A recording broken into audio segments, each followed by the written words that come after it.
So this video might seem a little bit out in the blue if you don't know the context.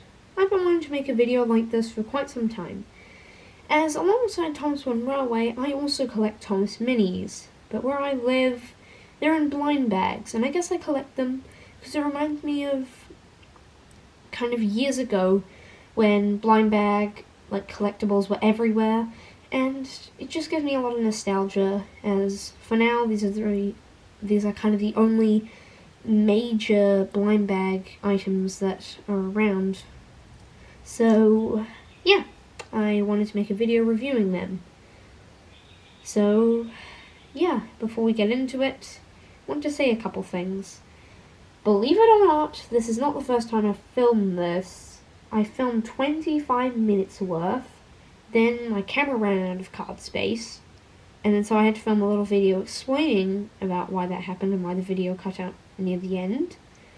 And then it said that I couldn't send it to my laptop, so I'm going to be filming this in snippets, so expect some kind of weird editing, but it should overall be okay.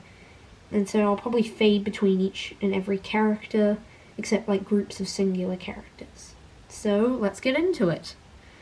And I guess this is where I do an editing snippet. Okay, so starting off with Thomas, I've lined up all his models right here, and I'm just going to give a quick overview of each one.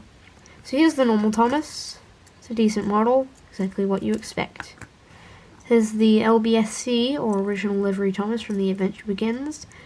Something that really irritates me about a lot of models that do this is the paint over with the one. Sometimes it's necessary so that kids notice the details or make connections, but this one feels unnecessary. I mean, do you not know who this is?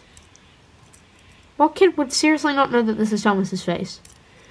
But it's an okay decision, but I would seriously prefer a full model. Moving on, we have See-Through Thomas, which is possibly my first. Well, it's one of the first two Thomases I ever owned. It's Thomas, but it's see-through. Pretty self-explanatory. Then we have 75th Anniversary Thomas, not limited edition. It's just Thomas, but gold with decorations. Arguably the best of these anniversary ones because of this non-shiny gold colour, which I actually really like. Moving on to the limited editions. Gold Thomas, which is the first ever limited edition Thomas. It's released with a special case that you can get. And yeah, my one is a little bit damaged, as I got it from a different seller. It's an okay model to have for now to complete the collection, but I will definitely want to replace it in the future. Moving on is the Platinum Thomas. This is just the Gold Thomas, but silver and less reflective. Not much to say here. I actually quite like this model. Nice one to have, but not as cool as gold. 75th Anniversary Platinum or Silver Thomas. Ooh, much more shiny version of Platinum Thomas that came out in 2020. And it has see-through wheels. Pretty good model. 75th Anniversary logo. And the Magnum Opus, Diamond Thomas. This model is really cool, mostly because it just these fractal kind of pieces that reflect light in a different way. These sparkly see-through wheels and the general blue color. It just looks really nice. When I got this, I was really hyped. And if I'm gonna say which are my favorites, which are my favorite Thomases, I have to say LBSC, 20th Anniversary, and Diamond. All really good models. So, let's move on. So, now we've moved on to Edward. I don't really have much to say about this number 2 engine. I did own all these models originally, and I haven't got any new ones. So I have this model of Edward, which is the basic model. Pretty standard. I've always found it weird that minis squish the tenders in, but this is about the only one that actually works with this. The rest look a little bit weird. And I also have Shiny Edward, which is just a metallic and shimmery version of Edward. Nice variant to have, but overall not really too notable. I don't really have many Edwards. So I don't actually own any normal kind of Henrys. But I do own, this steampunk Henry. This camera will come into focus. I do own this very good steampunk Henry. But yeah, this is the closest I could get, so this time I'm going to be looking at Gordon instead, as I don't really have much of Henry to look at. In terms of Gordon, he got butchered by the squishing. His tender looks weird, and the three-wheel arches is way too boxy, but it's an okay model. The same goes for his 20th anniversary model, just now slightly more finished and covered in balloons. But yeah, that's basically Gordon. So, moving on to James, I don't actually own the normal James, so I'm going to be looking at these variants that I have. Starting off with paint splattered James, this is a pretty good model. I like how the main body and the wheels have paint, especially the wheels. That's really nice attention to detail, and just generally an okay model. I quite like it. But the other model is, I prefer it much more, and it was the first ever James I had, metallic James. Here we can kind of actually look at what James was like, and you can see that these wheel arches look weird on him. For the most part, the model's okay, the tender doesn't look too bad, and the shimmeriness definitely reflects kind of James's vain personality, but the squishing definitely didn't help with his wheel arches. So yeah, that's James. Moving on to Percy. We don't own a normal Percy like James or Edward, but or James or Henry, but I do have some very good variants. The first variant's a little bit weird. 75th anniversary. I don't much like the candy that they put on him. Balloons and other decorations would have been perfectly fine. So it's okay, I guess. I don't really care for it too much. But the other one, I love. I love it when they do these episode story kind of reskins. This is Percy covered in chocolate from Percy's Chocolate Crunch in Season 6. Funny how this is getting acknowledged in 2022, or rather, I think it's the 2020 series. Or maybe not, I'm not too sure. But, yeah, this is very interesting. And on that note, just like the last time, I forgot about this model for James. Busy as a Bee James. And Busy as a Bee James, just like Percy's Chocolate Crunch. From the Green Controller in Season 10, and just a nice story time, well not story time, nice episode variant. But yeah, that's all I really have to say about Percy. Now we have moved on to Toby. I do own the normal Toby, and it's a fairly okay model. Kinda meh though, I don't really care for it too much. It's kind of boxy, but I guess that's the point of Toby. But it does look really good when pulling coaches or rolling stock. Just like when I wasn't into Thomas One Railway, I remember I had Sir Handel and then the Stevens Castle coaches. And I remember I would always pair them up with either Sir Handel or Skarloey because they lined up perfectly in the same colour. It was just really satisfying. But anyway, this is Neon Toby. Just a colory skin, not too much to say. Don't like how they didn't colour the details up here, a little bit weird, but overall it's okay. Not much to say about Toby. Moving on. So this next section, I'm just going to quickly run through the last of the standard gauge engines that I own, which I don't have variants for except diesel. And these are all in introduction order, but steam before diesels. First off, Stanley. Stanley's an okay model. I don't really mind him too much, never got him on purpose, just kind of there to kind of complete off the collection. Nice detailing, but overall, kind of a meh model. Moving on, still in introduction order, Hero. The camera's gone very weird. So I actually own two of Hero, but I've always found weird that his face looks a little bit cartoony-ish, like all engines go. It just doesn't quite look like his face. It looks like Thomas's face, but a little bit smaller, and then like with just weird details. It looks a little bit off. okay model, but he definitely suffers from squishing the tenders in. That tender just looks so weird, and it does not do the D51s any justice. Whereas, like, other models, like Thomas Railway, they look fantastic. After that, we have everyone's favourite character.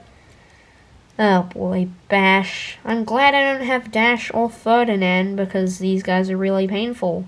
I don't really want to talk about this, as basically all of us don't like their characters, and their models look pretty bleak too. So that's really all you're going to get on this guy. Moving on, we have Porter. Oh. So basically, Porter was a model that I just kind of forgot I owned for a bit.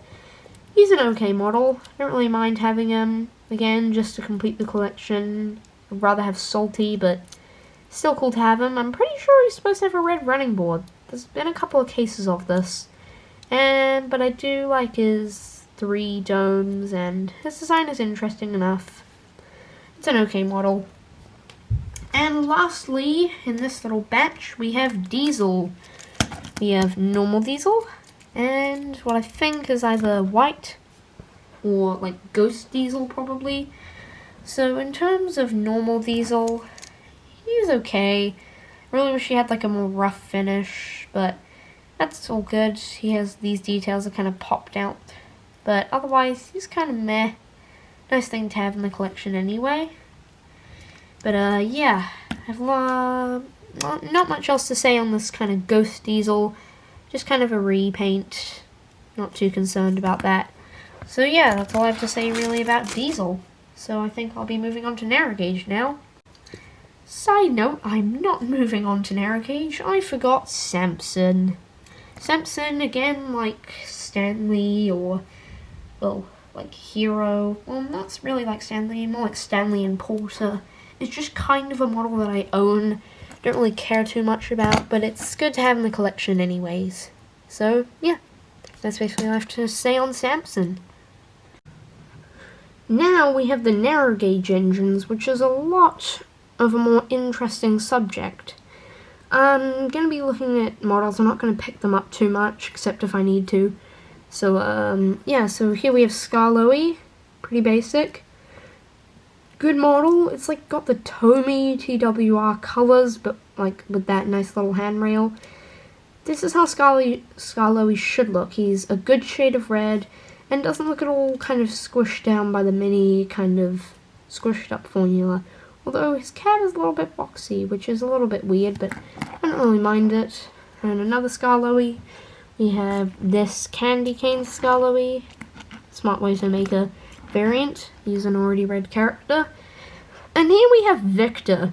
Victor has weirdly got a lot of attention. So we have normal Victor. Then we have Victor in his old livery, but why did they have to do the repaint? I guess here it's a little more justified as Victor's not known as well as Thomas, but still, why the paintbrush? It's just kind of unnecessary, and it doesn't even look like his paint. It's just red. Well, I mean, his paint job is red, but it doesn't even have any of his lining or anything. But I guess that makes more sense, because they wouldn't magically apply it. Here we have Victor after being sunk in the ocean. Very interesting model. As I said, Victor got a weird amount of focus in terms of story or episode or movie, if you want to say movie, variants. But you can't have sunk Victor without the engine who accidentally pushed him in. Here's Luke. Never really much cared for Luke, his character, his voice actor, or really his design. Nice to have another Cursed Steward engine. His running board's black. This has happened a couple times before, as I've said. But I don't really mind it. But it is, you know what? I really do mind it. It just looks so weird without his red running board. It doesn't really fit in. And here we have Millie, introduced in the very next movie. Millie's okay. Kind of a meh character in general. Good voicing, though, and neat design. But yeah, her model's kind of meh. Not really much to say on Millie. But yeah, that's the narrow gauge characters. to finish off with the non-rolling stock characters, I thought I'd do Bertie. And man, did they butcher Bertie. First off, why does he run on a railway chassis? I mean, I guess it makes more sense, but even in Thomas One Railway, they gave him different wheels to, like, signify that he wasn't an engine. He even has couplings! Why couplings? Also, why does his front not have any windows or any other details? Does his driver just see through the wall? Yeah, interesting model. Never really much liked it. And now, moving on to the final portion, rolling stock. Now we have arrived at my favorite portion of this video, rolling stock. So here we have Annie and Clarabelle, the coaches, obviously. My question here is, why is Clarabelle facing the same way as Annie? I mean, I'm pretty sure they don't both face the same way in the show. Thought they'd, like, reverse Clarabelle on a chassis, but nope, apparently not. And now here's the fun part. Before we get into the actual troublesome trucks, I just wanted to get into this spooky van, as I call it. I really quite like it. It's nice that they use the Annie and Clarabelle model or mold for something that isn't necessarily just a variant of them or another coach. It's nice to see a van. But now we are into the troublesome trucks, and I'm gonna go in a random order. So here we have Brendan Bay Coal troublesome truck. Cool. Ice cream troublesome truck. What else do we have? We have landfill troublesome truck. We have landfill rubbish. We have recycling troublesome truck. We have aquarium troublesome truck. We have, like, sushi troublesome truck. And then we have, like, glow-in-the-dark goo troublesome truck. Yeah, it's really fun to collect the troublesome trucks. And you can't just have one of each type. I own at least more than one of all these trucks because I just love them so much. But yeah, that's the mess of trucks. But yeah, I just want to say thanks for watching the video. It was a bit of a different one, something I thought I'd try out. And it was definitely a fun one to make. And the mini pile on the side over here is pretty huge, so I hope to see you in the next video. Probably will be a review. If not, then I might take a little bit of a gap. But thanks for watching. See you in the next video.